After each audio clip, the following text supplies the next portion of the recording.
Good afternoon. Good afternoon. We are here in your, how would you call it? In your In my community. Community in Oxford, where you have been for many, many years, no? I mean, you at the beginning of your life and then again. Yes, I first came here in 1967, 2 years after I joined the order. But I've had spells in London, Paris, Rome, San Francisco. So I've lived in a lot of other places. How did you decide to become a Dominican friar or brother? I have to confess that at school I was a bad boy. I used to love going to the pub, smoking, and I was almost expelled for watching Lady Chatterley's Lover, reading Lady Chatterley's Lover during benediction. And when I left school, I met friends who weren't Catholic, and they said, but what you believe is not true. And then for me, the question became, is it true? And so I was drawn to an order which had the motto, truth, veritas. What also attracted me was the simplicity. It is in a way a very simple way of life. We're just brothers. I love the Benedictines, but I could not have had an abbot, a father figure. It's a wonderful tradition, but it's not mine. But your parents were Catholic, obviously from a very prominent family. Your mother had a Portuguese origin, but and you didn't really have a great Catholic education, right? Well, it was a religious education in the sense that you really lived in the presence of God. And the saints were our friends. It wasn't strict and it wasn't pious. It was a very relaxed but very Catholic education, if that makes sense. Were they upset when you were drinking and going to pubs and things? Oh, I think most of my family did that. So it wasn't. And most of your family was thinking about playing cricket or... Cricket was the great sport. My grandfather, who was at Oxford, he captained Yorkshire cricket team, and there is no greater glory in England than that. But you couldn't because you were born in London. Well, that's true, but my grandfather was one of the few people who was born outside Yorkshire, but he was allowed to play cricket for Yorkshire because they said, your family is so Yorkshire that we will make an exception. And you played cricket? Badly. And so you were called to become what you, to become a priest. And how was it to give up smoking, drinking, having fun and all that? Well, I don't think we gave up having fun. I think the Dominican life, we recognize always from the beginning, for 800 years, we are flesh and blood. St. Dominic founded the Order of Preachers in a pub. And most of Dominic's earliest miracles were about producing wine. So I don't think we saw it as withdrawing from the pleasures of life. I think we have a good, happy human life. But we also believe that the fullness of happiness that we seek is in God. But when did you discover you have a faith? Because I imagine that is the faith that has driven you, into... I think from childhood, I realized that there was a depth to life. I had a wonderful great uncle who was a Benedictine. And he was a chaplain in the First World War, a very brave man. And every night he went to no man's land to look for the dying. And his commanding officer told him he must not go. It was too dangerous. And he lost an eye. He was shot at. He lost most of the fingers of his hand. But he still went on going back every night to look for the wounded. And I experienced him as the most joyful, alive person that I ever knew. He was filled with life. Because faith is joy? Joy. He was filled with joy. And so I knew religion was not about giving up joy. It's about being deeply joyful. Which you have been. I mean, you started being, ordered as a priest in 1971, and you became a cardinal in 2024, right? Which is a quite long range. A long time. And you have been many other things, Master General of the Order, and many other important things. You had doctorates, honorary doctorates in Oxford, in Freiburg, in other places. A ridiculous 12. number, yes. So you have all, even if you are simple, you had many honors in your life because of what you did, obviously.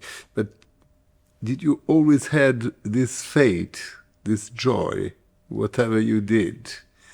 I think that you only really become alive if you know joy, but also sorrow.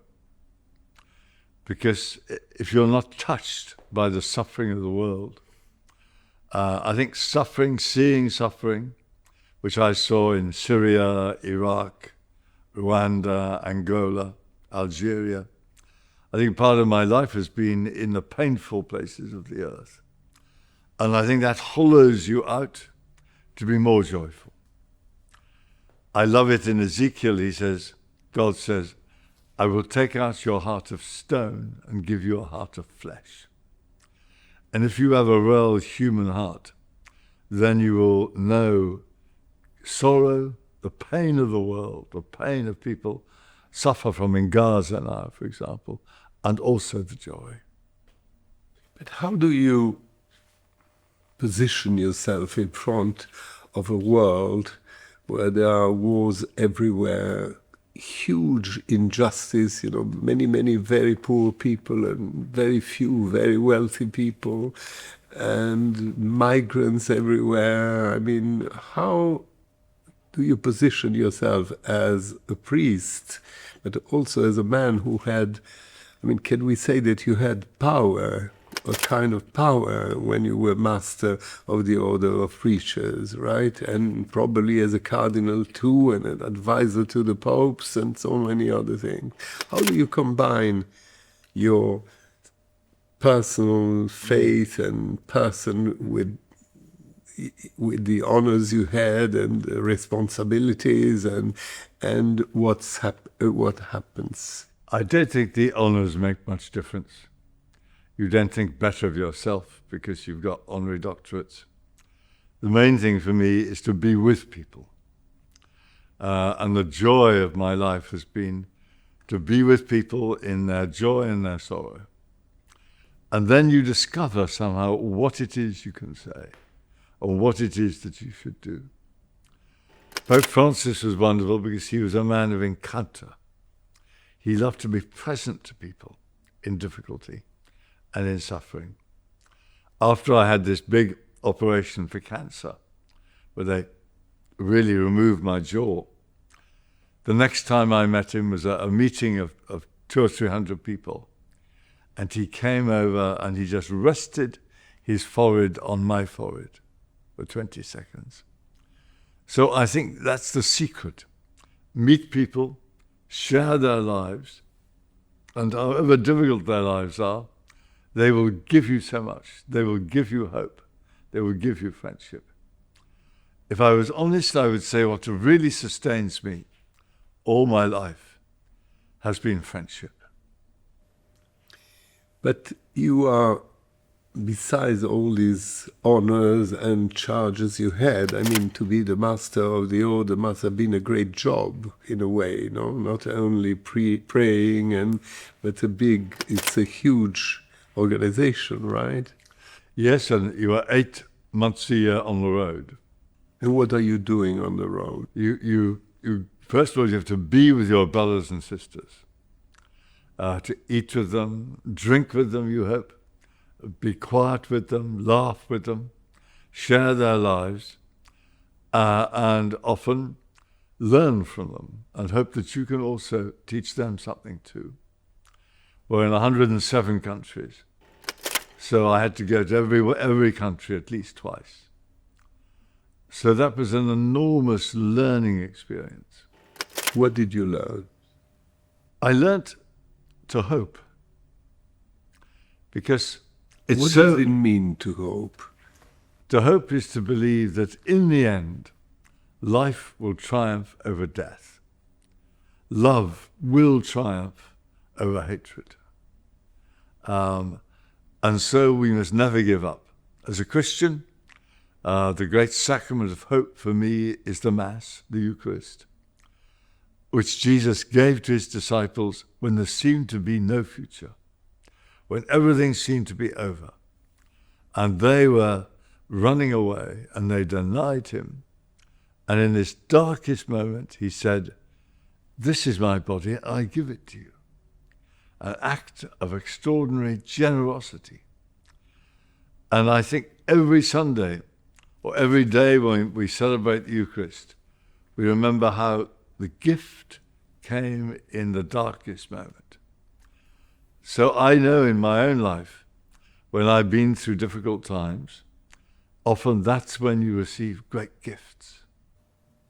You give a lot of importance to charity, right? You say that without it, people are doomed to failure if they do not charity. But also there are also other things like gratefulness, education, prayer. I mean, there are several important issues and probably others. Absolutely. If you put charity as the very first... Well, I think they can all be charitable. Charity just means love, caritas. Let's take education. A lot of my life has been involved in education. And what education does means is that you never give up on trying to understand. Human beings are made to seek to understand.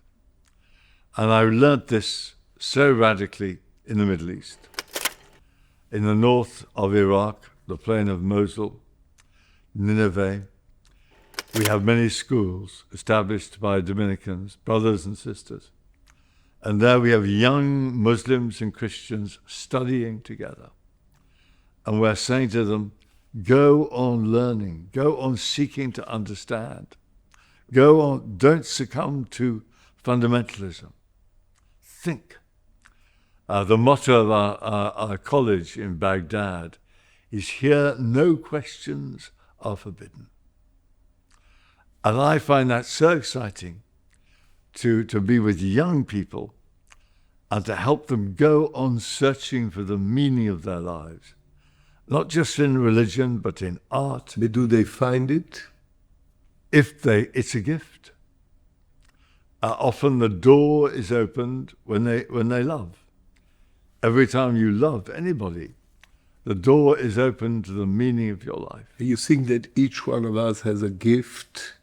I mean, in other words, you are well known also because you are probably the most extraordinary preacher, right? You wrote books and you went all over the world to preach, including not very long ago in the École Biblique in Jerusalem, which is very, very close to what happens there.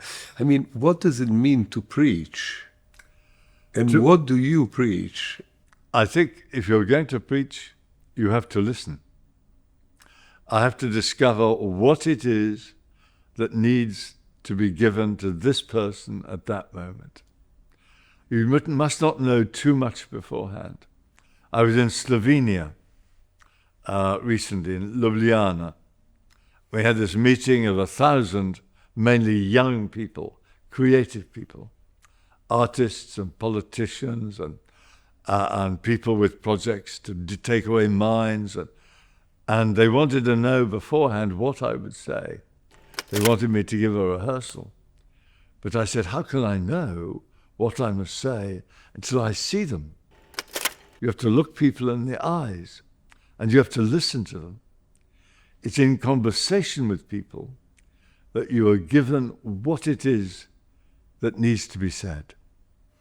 But it's also according to what happens in the world. Yes. In this very moment, for instance. Absolutely. My next plan, not immediately after this, is to go to Ukraine, Kiev, and then Kharkiv on the Russian border. I don't know what I will find. But what does it mean to preach? I would say it is shared joy. Shared joy. You share the joy of the gospel. And with each person, perhaps it's something slightly different. You read the Word of God, and it's always good news. Sometimes when you read the Bible, it can seem a bit gloomy. There are passages which are quite violent. So always the task is, what is the joy here? But many people don't have any joy because they have a terrible human situation, physical or because of the events or whatever. I mean, yes, but in my experience, normally, even when people are suffering, you can find joy together. Let me give you what do you give them? A moment of joy? I discover it with them. I think preaching isn't just saying something to them, it's being with them in conversation and discovering what is good and true and beautiful together. One of my good friends is called Brian Pierce, a Dominican, American. And he is only 60, but he has begun to suffer from Alzheimer's. And when the prior said to him, I'm afraid, Brian, the stage has come when you need professional help, Brian said, wonderful, I will go to that home. It will be my last ministry, which I thought was beautiful. He saw going to the home as the way he could be there to give something. And I think if you're going to give something to people, you have to receive from them. You have to take delight in them. You have to enjoy people.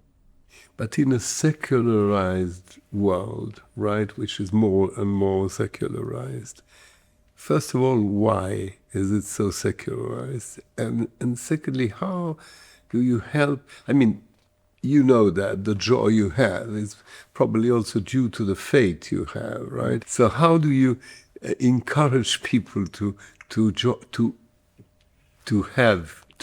feel faith? I think everybody has a little seed of faith in them. Everybody believes something. So you have to start with what they believe in. It's like in gardening. You see a little plant, it's struggling, it needs some light and water. And so I think you encourage it to flourish. So if you find somebody who has a passion for music, then you must help them to discover, to make the journey through beauty. And so you seek what is most beautiful of all, which is God. If their journey is through intellectual curiosity, accompany them as they search, because we're all searchers. And whenever you meet somebody, you want to know, what are you searching for? What can I learn from you? What can you teach me? What can I teach you? There was a wonderful Dominican, one of the great masters of the 20th century, called Marie-Dominique Chenou. I lived with him for a year. And even when he was 80, which I thought was terribly old then, even when he was 80, every evening he went out and he had dinner, went to meetings, trade unionists, artists, academics, politicians. And we would meet him at 10 o'clock in the refectory, and he would say, what did you learn today? And this is what I learned today. So you go, you meet people as a fellow seeker after meaning. Because every human being is really, in the depths of their being, a seeker. So you say, let us seek together. But then in seeking you find the faith? They will follow that path. Because I wanted to ask you something before asking you something else. A man like you can help people of many other religions, no? Because after all, what is the difference between religion and faith? Because many people don't believe in Catholicism, for instance, right? They say, oh, this story, what is this story? What is the Bible? It's a book, you know. But still, they have not mysticism, but a feeling of... So what is the difference between this and, as you are the Maestro or someone who can help so many, or has helped so many people? I think everybody has faith. It may be a faith in the power of their love for somebody. It may be faith in music, that when they face death, they want to listen to music. They may have faith in all sorts of things. Well, I think religion it gives a form and a shape to your faith, an encounter with what is transcendent. There was a friend of mine called John Ray, and John was the headmaster of a famous school called Westminster. And he could never decide whether he believed or not. And when he retired, he wanted to meet 6 atheists and 6 Christians. And he said, now which of you will convince me? So we met each other and we became friends. And always the argument became this. He loved his wife, he loved his children. Was his love just an emotion? Or was his love something transcendent? Something, the door to infinity? And one day he rang me up and he said, Timothy, I'm dying. Can we meet a last time? And I said, yes, John, I'm just on my way to Taiwan. I'll pop in. And he said, I'll be dead by then. So I said, okay, I come now.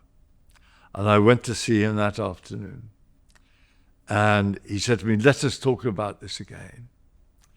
What is the nature of love? Is love a door to the transcendent, to infinity? Does it carry you beyond everything? Or is it just an emotion in your brain? And I think most human beings know deep down that when they love, something extraordinary is happening. Yeah, but love, it's a big word. It's a big word. You know, because sometimes, I mean, I don't know the English word, but in German, my German is almost non-existent. You don't understand Lebensschmerz or I mean, le mal de vivre, yeah. le spleen. Yeah. That is something inside. You don't even know where it comes from, right? In melancholy, maybe it's called, I don't know. Yeah. Is it something you have to fight against? Is Each it something person, you have to live with it? I think you should always live with it with other people. With other people. Share it. I think when you share the difficult moments, you share the pain, and then you are carried further, and then you can share each other's joy. It doesn't have to be to complain, or you should complain. I think you should be truthful. Truthful. I think so often we're ashamed. And we feel that somehow if we have pain, or we have melancholy or depression, we feel ashamed, and we should not feel ashamed. We must dare to step in the light and to say, here I am. This is who I am. A French Dominican in the 19th century said, a friend is somebody with whom you have no shame. I am who I am, as I am. But being a friar, you gave up most of the material things, right? I imagine. No, you gave up a lot of material things. Not interested in this. And it is a very privileged, I mean, you acquired the privilege, but it is a privileged situation, to be without belongings. Well, you and have still feel well, right? But if you have friends, and friendship is the secret of the Dominican life. If you have friends, then how can you ever be lost? When I had this cancer, and I wondered how long I would live, I realized that who I am is shaped so much by all the friendships I've had, the people I've loved, the people who love me. I'm the fruit of all that. And so if you want to encounter God, make friends. But you were frightened? You were preoccupied when... It's hard to say. I wouldn't say I was frightened. I was disappointed in that I thought there are so many more interesting things I want to do, more friends to make. Funnily enough, I had just agreed to write a book with a young Polish Dominican who's half my age and twice as intelligent. He's fluent in 12 languages. And we agreed to write this book. And then I got the diagnosis of cancer. And when I was really ill, it helped me enormously. I have this project that I must realize with Łukasz. So when I felt I was lying in bed, I was in hospital for 5 weeks. I didn't just curl up my toes, as we say in English, and die, because there was something I had to do. I had to complete this project. So you thought you were not going to die? And I didn't. But let's go to something else, right? I mean, you are a monk, you are Dominican, you're dressed in white, you are a brother with the others, but still you became a cardinal. I mean, Pope Francis, what happened? He decided that you should be a cardinal, and how this changed your life, or what happened? It was a total surprise. The brothers here knew before I did. I was in Rome at the synod, and when I went to have my siesta, I checked my emails. I obsessively checked my emails. And I wondered, why did I get 43 emails in half an hour? And so I learnt from the prior, Black Friars in Oxford, that Pope Francis had announced that I was to be a cardinal. I asked him not to become a bishop. I don't want to be a bishop. I want to remain a brother. Because otherwise he should have been a bishop? Otherwise, yes. But I remain one of the brothers. I'm on all the rotas. I do my bit of washing up. I have my jobs to go shopping. I have the parts of the house I must clean. And I don't want to be anything more than a brother. But what does it mean to be a cardinal? It's just an honor, or it implies a different responsibility? It implies really that when the Pope needs you, because he wants to discuss something, you go. But you were doing it before, right? I was doing more, but it also just gave me a role in the election of the Pope. Now the conclave. The conclave. Was it an incredible experience? It was a fascinating experience. On the one hand, I've never felt such a big responsibility. I don't know whether you've seen the film, The Conclave. I did. The details are correct, but the atmosphere is entirely different. There were a tremendous sense that we had to make a responsible choice, but at the same time, we were there in a light-hearted manner. We joked, we laughed together. But what happens? You met other cardinals that Yes. you didn't know? Or... We met, we talked, and one of the good things was for 3 days we were cut off from the social media. No Wi-Fi, no emails. So you couldn't read the email? No emails, and no news. And I thought that would be awful, because I love to watch the news and see what's happening. But actually it was liberating. It was a detoxification of the senses. We were with each other more deeply, because instead of being tempted to look at our iPhones or our iPads, we were just there with each other, for each other. What were you talking about? I mean, without secret. I can't obviously tell you the details, but we searched together before the conclave, what are the challenges that the church faces? And then, quietly off on the table during dinner, we talked about our impression of people and who would be good. So what are the main issues that came out that you have to do? Because the church, I mean, the big organization had many problems, no financial problems, ethical problems. Also, there are less people in the church, less people who want to be priests or nuns. You know, I mean, there are many problems. There are many problems, many challenges. Actually, the number of Catholics is still going up worldwide. I'd say the biggest challenge was that identified by Pope Francis, is that we have to make everybody welcome. Everybody should be welcome. And that was what Francis repeated time and again. Todos, todos, todos. Tutti, tutti, tutti. Everyone is welcome. It doesn't matter what you've done. It doesn't matter who you are. It doesn't matter what your sexual orientation is. You are welcome. This is your home. And if you're at home, of course we must listen to you. So I think the big challenge that we face is learning truly to listen to each other, patiently and humbly.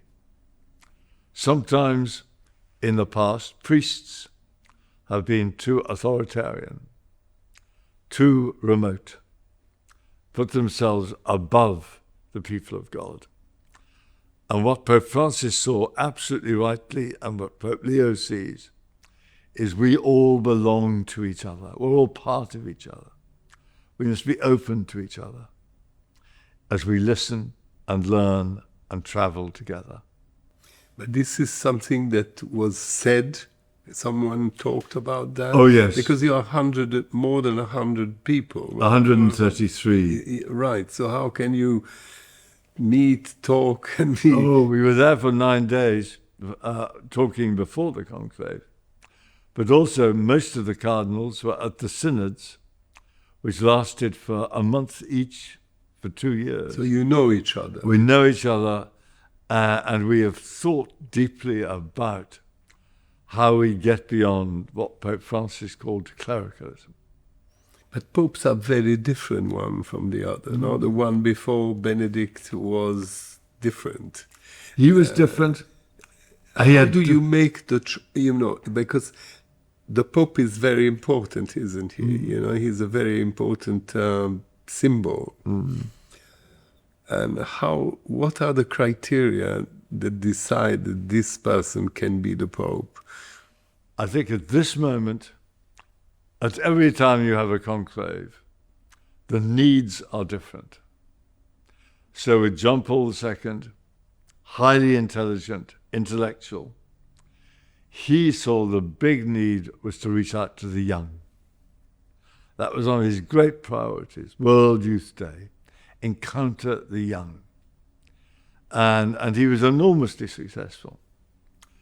Pope Benedict was a great intellectual, a theologian, and he saw that faced with secularism, we had to show that the faith was interesting, intellectually credible in people's search for meaning. And that was a necessary priority then, and remains so. For Francis, the priority was open the doors, open the windows, fresh air, meet each other, be vulnerable to each other. And I think with Leo, It's a new moment, and we have to carry on what Francis did. But some people were alarmed by Pope Francis. Some people were a bit frightened. So they need to be gathered in and made at home as well. They were frightened because he was, I don't know, I didn't know him, you did, but he was much less formal, right? I mean, he abolished many formalities and which are part of the, I don't know how to describe it, but of the role, let's say, right? A king has a crown, and a pope has a, and maybe some people like that. That I remember once I didn't criticize, but I said to Cardinal Noé, who was the head of St. Peter's at the time, we had done a television show together with Peter Ustinov. Wonderful. And I said, all this gold, you know. He said, this is a house of God. He said, it's for everyone. So the house of God has to be beautiful, right? He explained this, and so probably cardinals have to be dressed the way they are, and all the spectacle, the spectacle, that is part of the conclave. I mean, everybody was watching that with great passion. But then, what is interesting for simple people like me, like many others, is that you always surprise.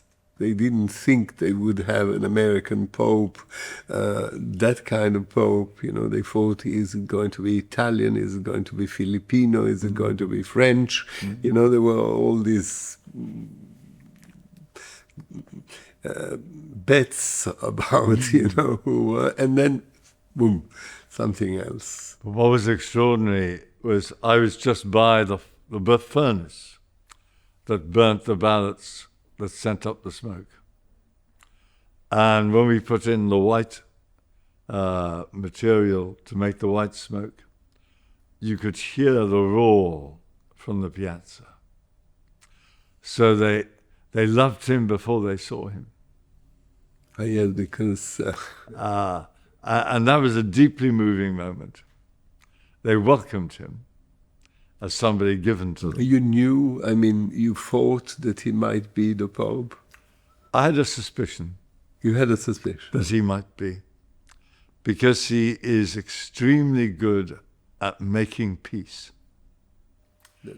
When there are conflicts, some tensions within the church, Leo has had the great gift, as Cardinal Provost, of bringing people together, healing wounds, and letting people go forward together. You knew him before? I did. But a man like you, who now is a cardinal, somehow you're equals, right? I mean, now he's the Pope. But, yeah. But well, it was very beautiful. I think this is not betraying a secret.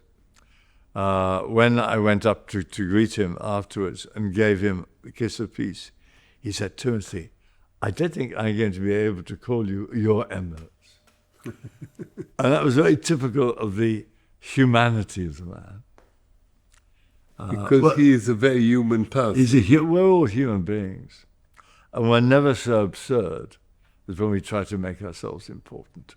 It must be frightening, to suddenly become the Pope, right? I mean, Yeah. I mean, were you prepared eventually to become the Pope? Oh, I knew I would never be the Pope.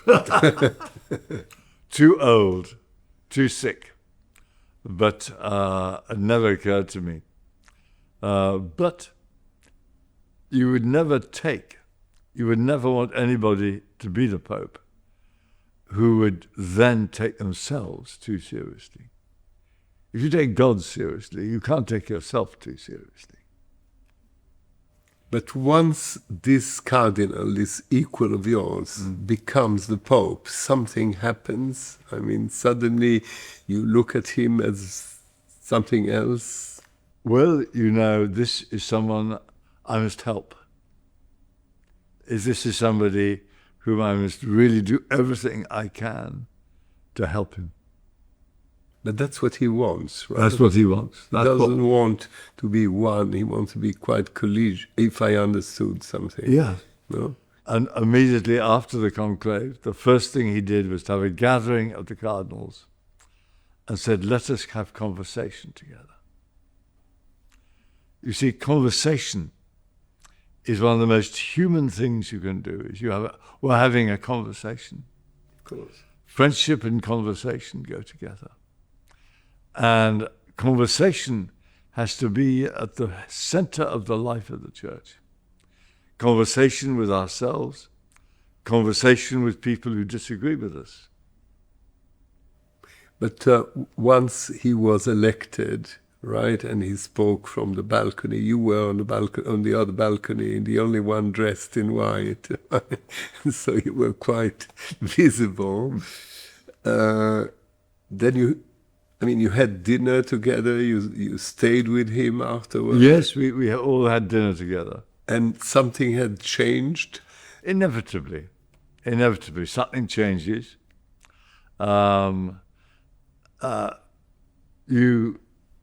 you also know he remains the same lovable person as before. Yeah, but you felt, you cardinals, you felt it was a good day, we made a great choice. It was a wonderful day. Yeah. It was a wonderful day for us. It was a wonderful day in the piazza. Tens of thousands of people rejoicing. So there is this very strange passage that happens with a king or happens with the Pope, with these very few people, right? That the Pope dies, moment of atonement, moment of sadness, and a few days after, there's a great moment of joy. And this is... But don't you think that we all have such moments? People get married, that changes them. People die, that changes them too. We all go through these transitions in our lives. We have new positions of responsibility. Think of somebody becoming a father, having children. That's a transformative moment in their lives. And so we have to honor these moments of change.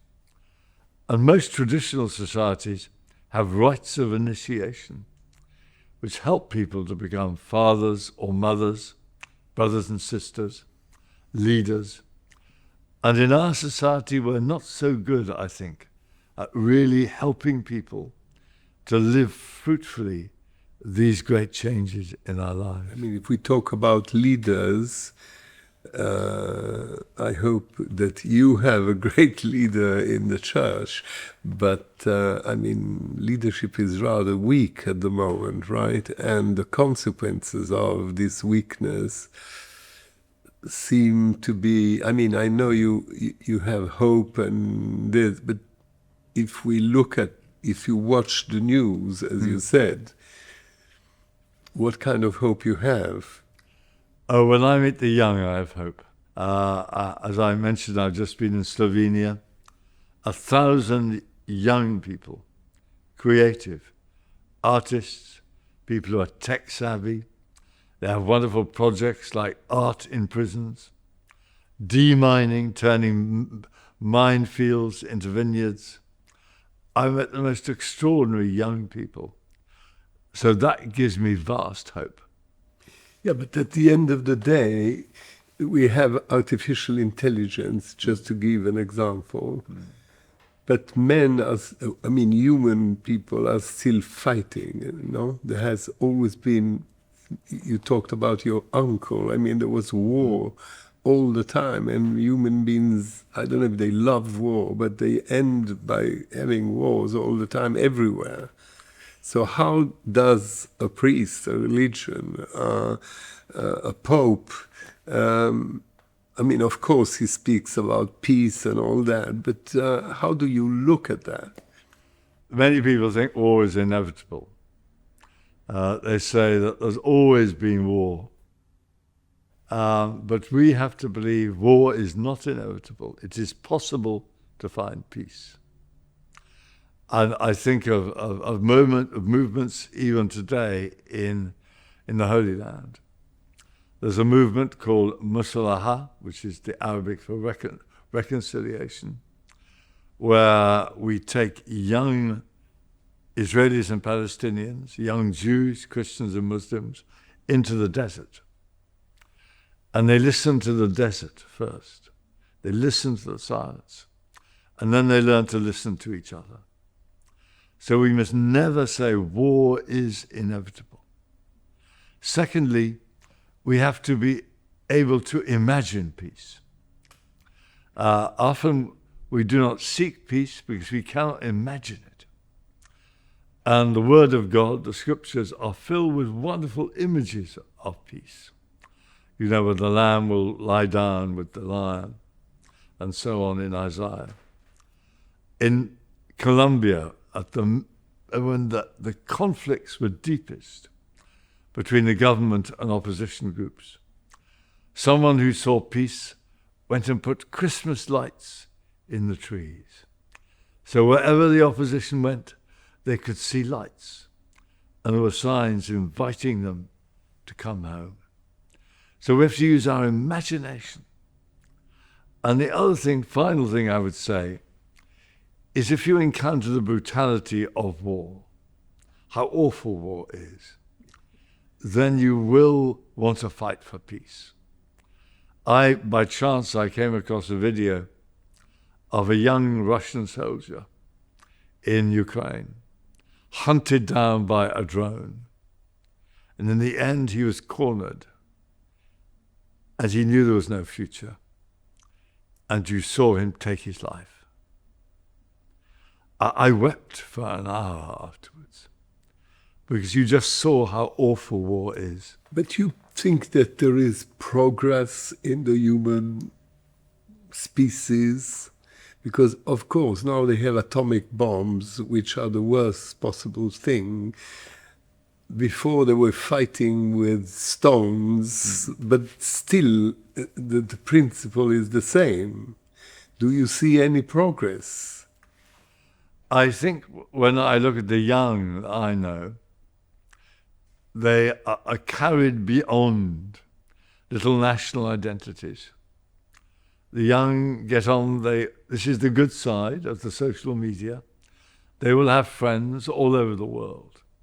When I get up in the morning and I turn on my emails, there'll be emails from the Philippines, Nigeria, Australia. We all live globally.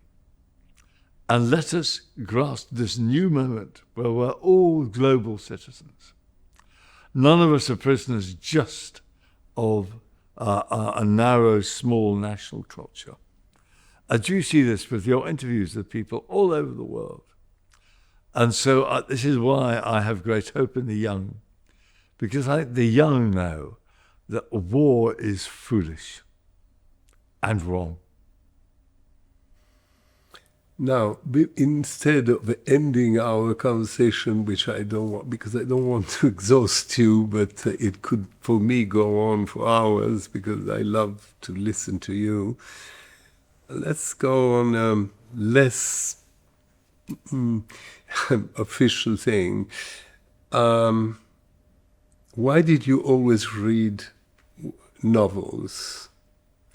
And since you were 12 or 13 Even years old. earlier, when I was 8, I had a wonderful teacher. Novels? Oh yes, when I was 8, I had a wonderful teacher called Peter Wigham, a minor poet.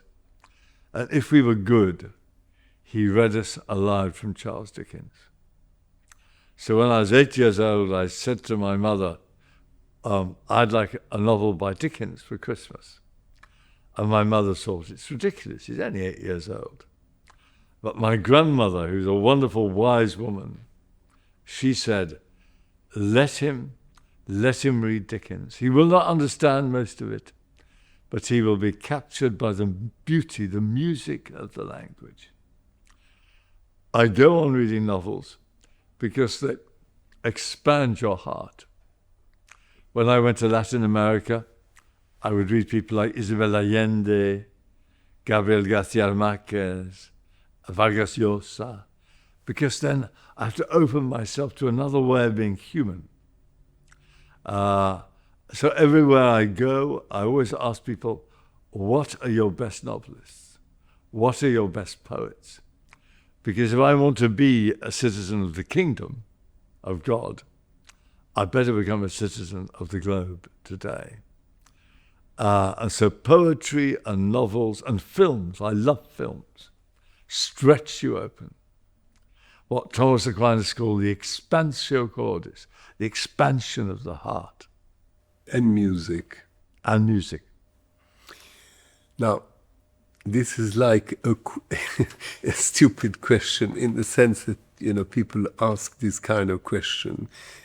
But I'll start with a guess. Is it Dostoevsky, your favorite novelist? I greatly respect Dostoevsky, but I'm ashamed to confess I prefer Tolstoy. I think Anna Karenina is perhaps one of my favorite novels. And the films? Well, there's a wonderful Des Hommes et des Dieux, which is made about the Algerian martyrs. It's an extraordinary film about the dramas of Algeria in the 1990s, when these monks were threatened with death. It's a true story. Every word is taken from their diaries, and they decided to stay. They knew it might lead to their death, and they were all killed. And we had a brother living there, Bishop Pierre Claverie, Bishop of Oran. And so I went and stayed with him the week or two after their murder.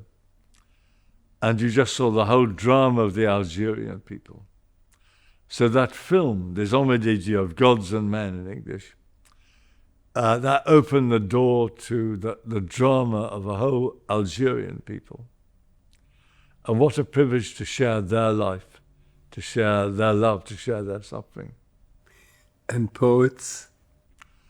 I love the Irish poet Seamus Heaney. He was a friend of this community, and he often used to stay here. And I had many a pint of beer in the pub with Seamus. And I think he was one of the great poets of the 20th century. He struggled with faith. Often it was not clear whether he believed or not. But he was a seeker. And that's what I love. I love to be with people who seek. And music? Gosh. I think a week ago I would have said Mozart. But in Slovenia, I watched the most extraordinary Indian dancer called Akash, and I can't remember his surname. And I thought he was astonishing.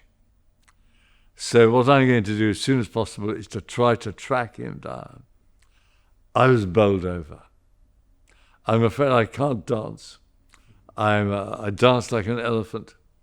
But it was such a joy to see this man alive in movement and music.